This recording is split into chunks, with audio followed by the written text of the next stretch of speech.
See them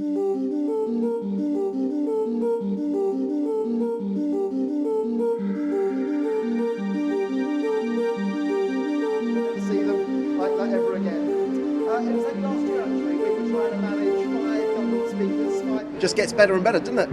I think it's fantastic. I think the fact that we've got, in these difficult times, over 1,200 people along, 150 exhibitors, and in fact what's really impressive is that, you know, for many, many people here, this is their first big experience of a conference on this size and scale.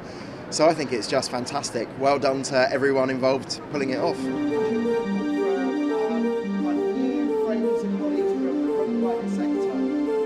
I think we're very, very good at talking to ourselves. I think we need to have a conversation with the public. What sort of capitalism do you want running your economy in the future?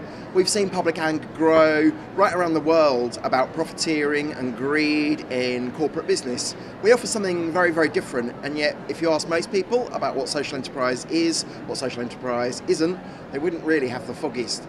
So I think we really need to get out there and we need to tell our customers, our staff, our stakeholders, our communities, a lot more about the values that exist within the models of business that we practice.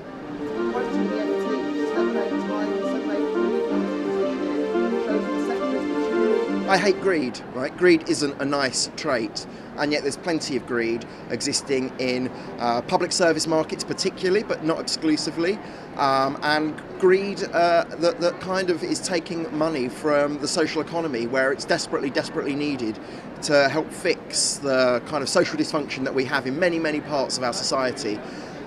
Money dripping out into shareholder dividends is a wasted opportunity. We can use that money, we can recycle that money, we can create jobs and we can create proper long-term sustainable wealth.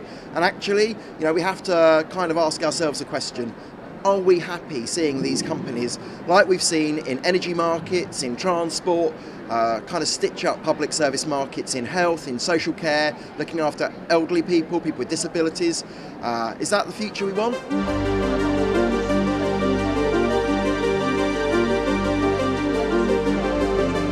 Well, in all of our surveys over the last 2 to 3 years, we've heard that access to capital is one of the major constraints in terms of achieving growth. We've now got £600 million. Now, you know, it's not necessarily all the resources we'll ever need, but it's a fantastic starting point to prove that social investment is sound investment.